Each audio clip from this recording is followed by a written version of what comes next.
Kita akan belajar firman Tuhan tentang perkataan Tuhan Yesus mengenai bagaimana caranya supaya kita bisa masuk ke dalam kerajaan surga. Apa yang harus kita alami supaya kita bisa layak masuk ke dalam surga. Nah, ini sangat penting karena kalau kita tidak mengalami apa yang dikatakan oleh Tuhan Yesus ini, maka Tuhan Yesus mengatakan kita tidak akan bisa diselamatkan. Nah, itulah yang akan kita dengarkan dan tentunya kita berharap supaya Billy bisa nantinya mengerti dan sungguh-sungguh mau ikut Tuhan Yesus Kristus. Nah, kalau kita melihat firman Tuhannya, itu tercatat di kitab Injil Yohanes pasal yang ketiga, ayat pertama sampai ayatnya yang ke-8. Nah, perhatikan baik-baik ya, apa perkataan Tuhan kita Yesus Kristus. Nah, di ayat yang pertama dikatakan adalah seorang Farisi yang bernama Nikodemus, seorang pemimpin agama Yahudi. Tuhan Yesus, dia waktu mengajar kebenaran firman Tuhan, orang-orang mendengarnya dan begitu takjub. Dan Tuhan Yesus juga melakukan banyak sekali tanda-tanda ajaib, menyembuhkan orang lumpuh, menyembuhkan orang buta, orang tuli, melepaskan orang dari kerasukan, ya. Dia bisa berjalan di atas air, dia bisa membangkitkan orang yang sudah mati dan lain-lain. Dan orang-orang banyak tentunya menyaksikan sehingga nama Tuhan Yesus pada saat itu begitu terkenal ya, di Israel. Dan Tuhan Yesus kemana-mana, di firman Tuhan mengatakan dari desa ke desa, dari kota ke kota, Tuhan Yesus pergi memberitakan Injil. Nah, jadi salah satu seorang Farisi itu adalah bisa dikatakan seorang yang ahli dalam kitab suci di agama Yahudi, ya, orang yang mengerti seluruh hukum Taurat atau kitab Perjanjian Lama. Dan dia ini dikatakan di sini seorang pemimpin agama Yahudi. Jadi bukan hanya orang yang pintar di dalam kitab suci, ya, khususnya Perjanjian Lama, karena Perjanjian Baru belum ada pada saat itu. Tetapi dia juga dianggap sebagai salah satu pemimpin, ya, anggota Sanhedrin, ya, salah satu pemimpin agama Yahudi pada saat itu. Jadi tidak bisa diragukan lagi bahwa Nikodemus ini adalah seorang yang menurut pandangan manusia, dia adalah seorang rohaniawan, ya, seorang rohaniawan. Dia bisa mengerti dengan baik kitab Perjanjian Lama, dia bisa mengajar, dia menjadi seorang pemimpin agama Yahudi. Nah, tetapi ternyata ya Nikodemus ini ketika dia mendengar tentang Tuhan Yesus dan mungkin juga menyaksikan apa yang dilakukan Tuhan Yesus, dia terkagum-kagum. Dia melihat ada sesuatu yang beda dari Tuhan Yesus dibandingkan dengan mereka pemimpin agama Yahudi. Nikodemus mengetahui dengan jelas bahwa Tuhan Yesus ini jauh ya lebih tinggi daripada semua para pengajar di agama Yahudi. Makanya Nikodemus ini dikatakan dia yang kedua, ya, dia yang kedua dikatakan ia datang pada malam hari, ya, ia datang pada waktu malam kepada Tuhan Yesus. Kenapa dia datang pada waktu malam? Karena dia mau diam-diam tidak diketahui oleh orang banyak. Nah, kita tahu pada saat itu orang-orang Farisi, para pemimpin agama, para pengajar orang Yahudi pada saat itu, mereka begitu iri, benci, dengki kepada Tuhan Yesus.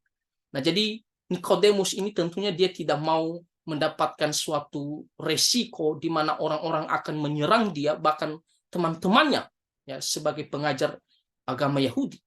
Nah, jadi dia datang kepada Tuhan Yesus pada malam hari ya, diam-diam. Dan apa kata Nikodemus kepada Tuhan Yesus? Rabi, ya, rabi itu guru. Ya, itu adalah bahasa Ibrani ya, rabi. Kami tahu bahwa engkau datang sebagai guru yang diutus Allah. Kami di sini itu berarti bahwa bukan hanya Nikodemus, jadi ada beberapa temannya juga. Jadi makanya dikatakan kami. Dan dikatakan engkau datang sebagai guru. Nah, di sini Nikodemus hanya mengerti tentang Tuhan Yesus baru sebatas sebagai guru. Jadi dia belum mengerti bahwa Tuhan Yesus ini adalah Allah yang telah menjadi manusia. Jadi dia hanya berpikir hanya sebatas guru dulu. Dan dikatakan walaupun sebatas guru, dia mengatakan dengan jelas bahwa Tuhan Yesus ini diutus oleh Allah. Jadi bukan guru palsu, bukan nabi palsu, bukan pengajar palsu. Nikodemus jelas sekali dia menyatakan bahwa Tuhan Yesus ini berasal dari Tuhan Allah. Allah yang mereka sembah. Dan kenapa Nikodemus mengatakan demikian? Mengapa dia yakin bahwa Tuhan Yesus ini berasal dari Tuhan Allah? Dikatakan sebab tidak ada seorang pun yang dapat mengadakan tanda-tanda yang engkau adakan itu jika Allah tidak menyertainya. Nah, Nikodemus memberikan alasan. Karena Tuhan Yesus melakukan tanda-tanda ajaib, mengajar begitu ajaib dan penuh kuasa. Dan dari semuanya ini, Nikodemus dan teman-temannya mengatakan ini pasti berasal dari Tuhan Allah. Karena tidak ada seorang pun yang bisa melakukan hal demikian kalau Tuhan Allah tidak berkenan, tidak menyertainya. Nah, jadi jelas Nikodemus percaya bahwa Tuhan Yesus itu adalah ya utusan atau berasal dari Tuhan Allah. Bukan nabi palsu, bukan pengajar palsu, bukan guru palsu. Nah, ayat yang ketiga, apa kata Tuhan Yesus kepada Nikodemus? Nah, ini yang harus kita perhatikan baik-baik, Billy. Ya, kata Tuhan Yesus, ya, aku berkata kepadamu, sesungguhnya jika seorang tidak dilahirkan kembali, ia tidak dapat melihat kerajaan Allah. Tuhan Yesus tidak menanggapi apa yang dikatakan oleh Nikodemus sebelumnya, ya, bahwa Nikodemus yakin Tuhan Yesus ini berasal dari Allah. Karena bagi Tuhan Yesus itu tidak penting. Ada hal yang jauh lebih pentingnya itu tentang keselamatan Nikodemus. Dan Tuhan Yesus mengatakan, aku berkata kepadamu, sesungguhnya jika seorang tidak dilahirkan kembali, ia tidak dapat melihat kerajaan Allah. Nah, di sini kita melihat Tuhan Yesus ya mengatakan dilahirkan kembali. Apa maksudnya dilahirkan kembali? Apakah ini maksudnya secara fisik, secara jasmani? Kita tahu bahwa Nikodemus ini sudah tua. Lalu kenapa Tuhan Yesus mengatakan dilahirkan kembali? Tentunya ini bukan maksudnya secara jasmani. Ini berbicara secara rohani. Ya, secara rohani. Dan Tuhan Yesus mengatakan kepada Nikodemus, kalau kamu tidak dilahirkan kembali, kamu tidak akan melihat kerajaan Allah. Kita melihat Nikodemus adalah seorang yang dianggap rohaniawan dalam masyarakat. Tapi ternyata bukan itu yang menentukan dia selamat. Orang bisa saja mengatakan saya tahu banyak tentang firman Tuhan, Alkitab. Saya bisa rajin berbuat baik. Tapi bukan itu yang menentukan kita selamat. Tuhan Yesus mengatakan yang membuat kita bisa melihat kerajaan Allah, masuk ke dalam kerajaan Allah, jikalau kita dilahirkan kembali. Jadi Nikodemus ini belum ya dilahirkan kembali, maka dia harus dilahirkan kembali. Nah, ini yang harus kita tahu, apa maksudnya dilahirkan kembali di sini. Karena Nikodemus adalah seorang yang dianggap pengajar, pemimpin agama Yahudi, mengerti kitab suci perjanjian lama, rohaniawan. Tapi Kalau dia belum lahir baru, dia tidak akan bisa masuk ke dalam kerajaan Allah. Nah, ini juga sangat penting ya untuk Billy dan untuk kita semua. Kalau kita belum lahir baru, kita tidak bisa masuk ke dalam kerajaan surga. Lalu apa maksudnya lahir baru di sini? Nah, Nikodemus secara manusia tentunya dia tidak mengerti ya. Walaupun dia dianggap sebagai rohaniawan, tapi ternyata dia belum mengerti rohani ini, pengajaran yang bersifat rohani ini. Apa kata Nikodemus? Ayat yang keempat. Kata Nikodemus kepadanya, bagaimanakah mungkin seorang dilahirkan kalau ia sudah tua? Jadi Nikodemus dia berpikir secara jasmani. Ya, kalau kita juga dalam posisi Nikodemus, kita juga berpikir seperti demikian. Bagaimana saya bisa dilahirkan kembali? Kan saya sudah tua. Lihat kalimat selanjutnya. Dapatkah ia masuk kembali ke dalam rahim ibunya dan dilahirkan kembali? Jadi Nikodemus berpikir, apakah itu maksudnya kita masuk lagi ke dalam rahim ibu kita, lalu dilahirkan kembali sehingga lahir kedua kali? Itu kan tidak mungkin, hal yang mustahil. Ya, tapi memang bukan itu maksud Tuhan Yesus, bukan berbicara kelahiran secara jasmani. Nah, lalu apa maksud Tuhan Yesus? Ayat yang kelima. Jawab Yesus, aku berkata kepadamu, sesungguhnya jika seorang tidak dilahirkan dari air dan roh, ia tidak dapat masuk ke dalam kerajaan Allah. Nah, kita harus dilahirkan dua kali. Kelahiran pertama kita adalah kelahiran jasmani, kelahiran di dalam dunia ini. Tapi kelahiran kedua itu kelahiran yang bersifat rohani untuk masuk ke dalam kerajaan Allah. Nah, ingat pengajaran hal ini. Kita harus dilahirkan dua kali. Kalau kita hanya dilahirkan satu kali, kita akan binasa dua kali. Lahir satu kali yaitu lahir secara jasmani. Lahir di dunia ini. Tapi lahir dalam keadaan kita sebagai orang berdosa. Dan kita akan mati dua kali, yaitu mati secara jasmani, dan juga nanti kita akan dihukum ke dalam neraka selama-lamanya. Itulah kematian secara dua kali. Nah, tetapi kalau kita mau masuk surga, ya, kita tidak mau dihukum, kita mau masuk surga, maka kita harus dilahirkan dua kali. Pertama, lahir ya ke dalam dunia ini, itu lahir jasmani. Dan kita kan lahir dalam keadaan orang berdosa. Kita hidup dalam dosa. Maka kita harus dilahirkan kedua kalinya, yaitu lahir secara rohani untuk masuk ke dalam kerajaan Allah. Lalu bagaimana caranya? Lihat apa kata Tuhan Yesus. Sesungguhnya jika seorang tidak dilahirkan dari air dan roh, ia tidak dapat masuk ke dalam kerajaan Allah. Jadi secara detail, lahir kembali yang dimaksud Tuhan Yesus adalah lahir dari air dan roh. Air di sini adalah sebuah simbol, lambang, yang dimana fungsinya adalah untuk membersihkan kita. Nah, Billy, Brandon, kalau pergi olahraga, ataupun kerja satu hari atau sekolah, tentunya kotor setelah itu. Lalu bagaimana supaya kita bisa bersih? Kita kan harus mandi, pakai air kan? Tak ada orang yang membersihkan tubuhnya dengan pakai pasir, atau pakai batu, atau pakai lumpur, tidak ada. Untuk bisa membersihkan kotoran dalam tubuh kita, kita harus pakai air sebagai sarana untuk membersihkan. Dan di sini Tuhan Yesus memakai kata simbol, yaitu air, sebagai lambang ya daripada firman Tuhan. Jadi itu sebenarnya berbicara tentang firman Tuhan. Karena di Yohanes pasal 17 ayat 17 dikatakan, ya, kuduskanlah mereka dengan firman-Mu, ya, karena firman-Mu adalah kudus. Jadi lahir dari air maksudnya adalah firman Tuhan itu yang akan membersihkan kita, yang akan menguduskan kita, mengubah, ya, merubah total ya hidup kita ini. Dan dikatakan di sini dan roh itu adalah Roh Kudus, Allah pribadi ketiga dari Allah Tritunggal.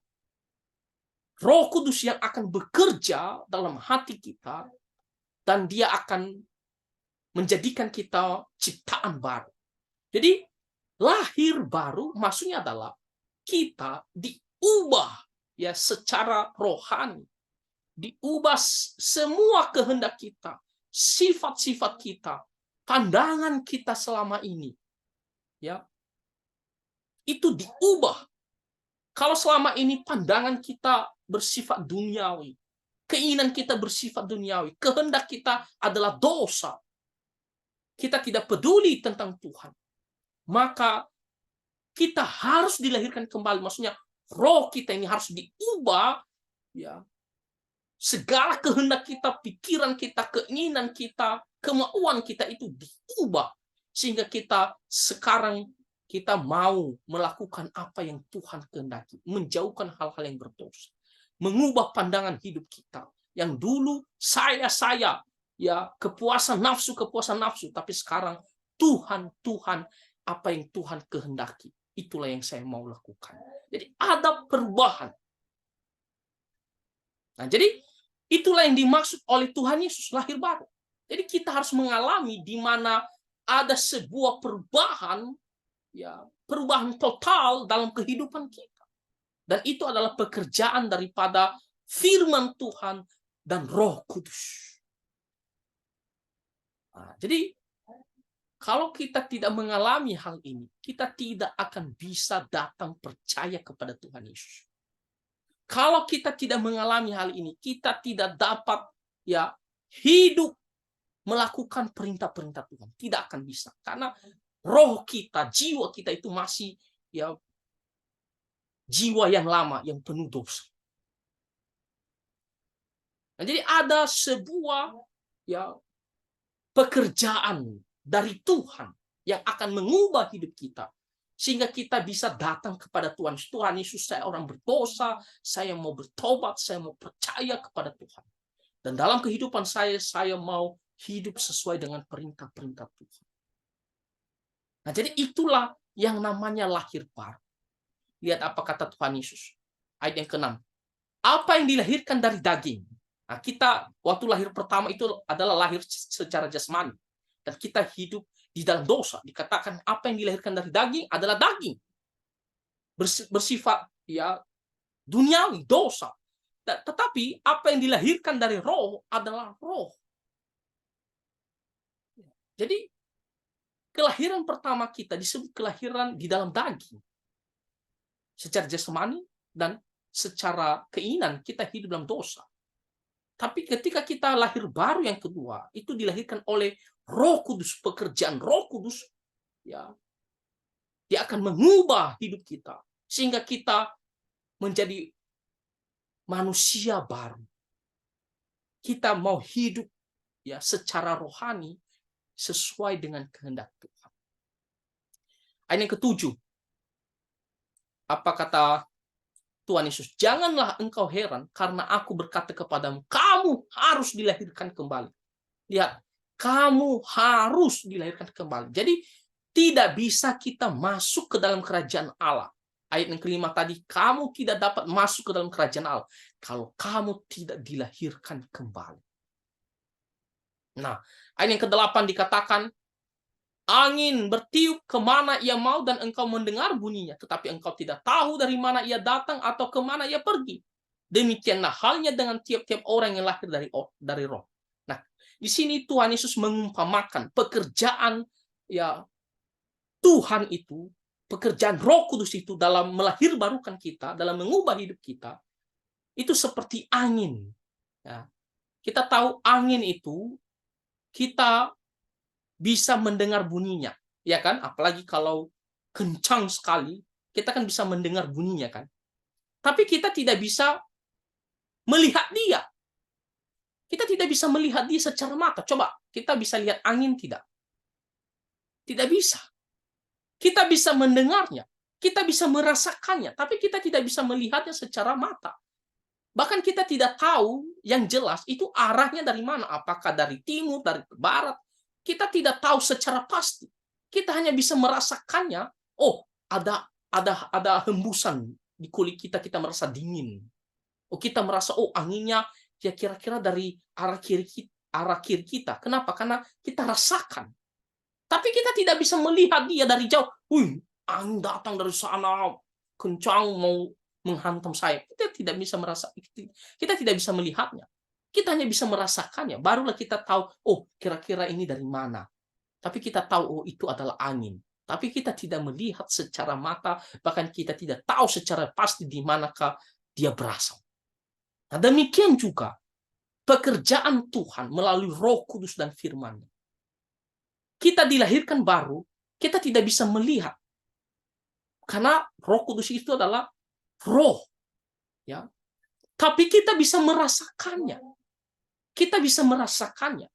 Jadi, kalau kita bertanya sekarang, lalu bagaimana caranya saya bisa tahu saya ini lahir baru atau tidak? Karena Tuhan Yesus mengatakan, kamu harus dilahirkan baru, supaya kamu bisa masuk ke dalam kerajaan surga. Lalu kamu bertanya, lalu bagaimana caranya saya tahu bahwa saya ini lahir baru? Karena total lahir baru itu bukan pekerjaan kita. Bukan, oh saya mau lahir baru, ya saya mau lahir baru. Bukan. Itu adalah pekerjaan Tuhan. Billy bisa datang, ya, mau belajar firman Tuhan, mau datang, mau percaya Tuhan Yesus. Itu bukan karena keinginan Billy sendiri. Kalau Tuhan tidak panggil Billy, Tuhan tidak selamatkan Billy, Billy tidak akan pernah bisa percaya kepada Tuhan Yesus. Coba orang-orang di luar sana, banyak orang yang mengerti Alkitab, tahu tentang Tuhan Yesus, tapi kenapa dia tidak mau percaya Tuhan Yesus? Bahkan dia benci kepada Tuhan Yesus. Karena mereka, ya, tidak diselamatkan oleh Tuhan. Tuhan tidak datang bekerja dalam hati mereka. Jadi total lahir baru itu adalah pekerjaan Tuhan. Keselamatan itu pekerjaan Tuhan. Makanya dikatakan anugerah, kasih karunia. Nah, jadi Tuhan yang telah memilih kita sebelum dunia diciptakan, dan Tuhan juga yang bekerja nantinya pada waktunya memanggil kita untuk datang percaya kepada Tuhan Yesus. Jadi bagaimana kita bisa merasakan bahwa kita ini lahir baru? Nah, jadi kita bisa merasakannya, Billy, yaitu dari, ya, hati kita. Hati kita itu seperti apa? Karena dikatakan tadi, ya, itu seperti angin. Kita memang tidak bisa melihat, ya, tetapi kita bisa merasakannya. Efeknya, efek daripada angin itu kan kita bisa merasakan dingin, ya kan? Nah, sejuk. Demikian juga pekerjaan Tuhan melalui Roh Kudus untuk melahirbarukan kita. Kita bisa rasakan efeknya. Nah, jadi bagaimana kita bisa mengetahui bahwa kita ini sudah lahir baru? Nah, kita bisa merasakannya dalam hati kita. Kalau kita, ya, ada sebuah kesadarannya, saya ini orang berdosa dan saya harus mempertanggungjawabkan dosa-dosa saya di hadapan Tuhan. Dan saya mau dosa-dosa saya diampuni dan saya diselamatkan. Dan saya mau datang kepada Tuhan Yesus. Tuhan Yesus itu, dia adalah Allah, dia juru selamat. Dia telah mati menanggung dosa-dosa saya. Saya mau datang kepada Tuhan Yesus. Saya mau ikut Tuhan Yesus. Saya mau tinggalkan dosa-dosa saya. Dan saya mau ikut Tuhan Yesus. Saya mau sungguh-sungguh bertobat dan percaya Tuhan Yesus. Dan seluruh hidup saya adalah untuk Tuhan Yesus. Nah, itu adalah efek daripada pekerjaan Tuhan. Dari kondisi ini, maka kita bisa memastikan bahwa kita ini sudah lahir baru. Karena orang yang tidak lahir baru tidak akan mengalami ataupun menginginkan atau memiliki kemauan kehendak seperti ini. Dia tidak akan mau datang kepada Tuhan Yesus. Dia tidak akan mau serahkan hidupnya kepada Tuhan Yesus. Dia tidak mau hidup sesuai dengan perintah Tuhan. Sebaliknya, dia akan benci kepada Tuhan Yesus. Dia akan hidup dalam dosa. Karena dia tidak mengalami efek daripada lahir baru itu. Tapi ketika seseorang lahir baru, akan merasakan efeknya, yaitu dia mau mengakui dia adalah orang berdosa, dan saya mau bertobat, dan saya mau serahkan hidup saya, mau percaya sungguh-sungguh kepada Tuhan sebagai Tuhan dan Juru Selamat saya. Saya mau tinggalkan dosa saya mau hidup untuk Tuhan Yesus. Nah, kalau kita memiliki hati seperti demikian, kita merasakan seperti demikian, maka kita dilahir barukan, kita sudah lahir baru, dan kita, ya, dikatakan di sini oleh Tuhan Yesus, kamu akan masuk ke dalam kerajaan surga. Nah, jadi Lause Jansel, Brandon sudah mengalami hal ini. Dan itu terlihat bagaimana kami memutuskan dengan sungguh-sungguh, dengan kesadaran kami mau mengakui dosa-dosa kami mau bertobat dan sungguh-sungguh mau percaya kepada Tuhan Yesus. Dia adalah juru selamat kami. Seumur hidup kami mau ikut dia sampai mati. Dia adalah penebus kami, dia adalah Tuhan kami, dia adalah juru selamat kami. Nah, pertanyaan sekarang, bagaimana dengan Billy? Apakah Billy sungguh-sungguh mau bertobat dan mau percaya Tuhan Yesus? Tidak hanya sekedar saya mau coba-coba saja. Kalau mau coba-coba saja, itu masih dipertanyakan. Atau mau mempelajari dulu. Ya, kira-kira seperti apa. Nanti kalau pas, saya ikut. Kalau tidak pas, ya saya mungkin mundur. Ada orang-orang di luar sana, beberapa orang yang lause sendiri Injil. Apa yang mereka mengatakan? Apa yang mereka katakan? Ya, oh, coba-coba saya lihat-lihat dulu ya. Saya pikirkan dulu, saya pertimbangkan. Kalau jodoh, oke. Kalau tidak jodoh, minta maaf. Agama itu, kepercayaan itu bukan masalah jodoh tidak jodoh. Tapi ini masalah kebenaran, keselamatan yang Tuhan sediakan bagi kita orang berdosa. Nah, jadi apakah Billy memiliki juga hati yang sungguh-sungguh keinginan yang full, oh saya mau ya serahkan hidup saya kepada Tuhan Yesus. Saya orang berdosa, saya mau bertobat dan sungguh-sungguh percaya bahwa adalah Tuhan dan juru selamat saya. Seperti yang dikatakan Tuhan Yesus, dia mati untuk saya, untuk menebus dosa saya.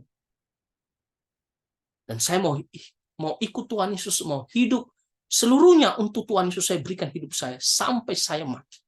Apakah Billy merasakan seperti demikian? Coba.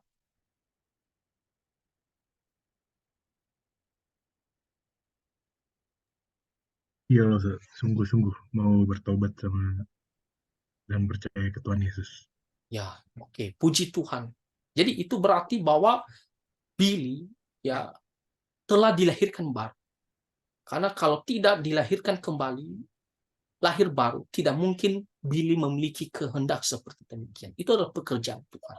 Itu adalah anugerah Tuhan. Itu adalah kasih karunia Tuhan. Jadi Billy harus bersyukur kepada Tuhan. Ya, jadi bisa mengenal dan ikut Tuhan Yesus. Nah, jadi sekali lagi saya tekankan kepada Billy. Ya, sudah berapa bulan ya kita dengarkan tentang Tuhan Yesus.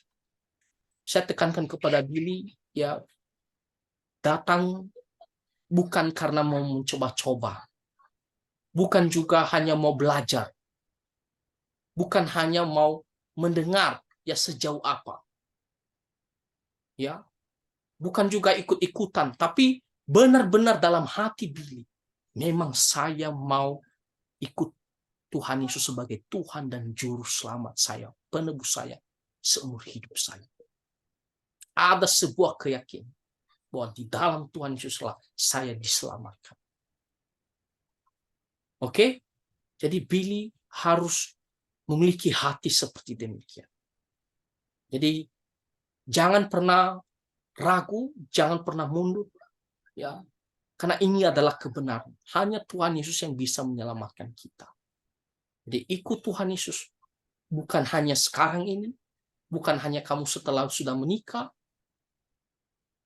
tetapi sampai kamu mati, sampai kamu tutup mata, kamu serahkan hidupmu hanya kepada Tuhan Yesus Kristus. Oke? Mengerti? Oke, Mas. Apakah ada Mengerti, Mas. keraguan di hati Billy? Tidak ada. Tidak ada ya, sungguh-sungguh ya. Jadi nanti di akhir pelajaran kita atau kalau nanti Lause nilai sudah benar-benar cukup ya, nanti Lause Jansel akan pimpin Billy untuk berdoa ya, untuk ikut ya menyatakan kesungguhannya di dalam Tuhan Yesus. Tapi nanti ya kita masih mau belajar lagi, saya terus mau mengajar Billy ya tentang Tuhan Yesus. Oke, jadi Billy berdoa juga. Mulai dari sekarang berdoa kepada Tuhan Yesus. Ya, Tuhan, ya selamatkan saya. Tuhan, saya mau bertobat dan ikut Tuhan Yesus sungguh-sungguh. Tuhan, saya serahkan hidup saya ke dalam tangan Tuhan Yesus. sampai saya mati. Oke? Dan apa namanya? Tunjukkan bahwa Billy sungguh-sungguh mau ikut Tuhan Yesus itu. Ya pertama-tama Billy ya datang ibadah. Ya, walaupun Billy belum dibaptis, ya, tetapi Billy sudah menyatakan bahwa mau ikut sungguh-sungguh Tuhan Yesus. Ya, nanti dibaptis nanti, ya setelah sudah beberapa kali pengajaran nanti Losa akan atur nanti, ya bagaimana nanti. Ya, tapi belajar terus. Tapi seiring belajar ini, karena sudah menyatakan iman, maka Billy ya datang ibadah. Oke? Datang ke gereja beribadah. Jadi apakah Billy datang ibadah ke gereja? Kalau belum, mulai minggu ini ikut Brandon. Ya, datang ibadah. Ibadah hanya 1 jam lebih saja. Datang supaya iman kamu semakin bertumbuh. Semakin dengar tentang Tuhan Yesus. Bisa merasakan ya keluarga Allah. Dan kamu pun ya bisa apa namanya semakin dekat dengan Tuhan. Ya, dan itu adalah kehendak Tuhan. Jadi untuk Brandon, bawa Billy selalu untuk datang ibadah setiap hari Minggu. Oke ya.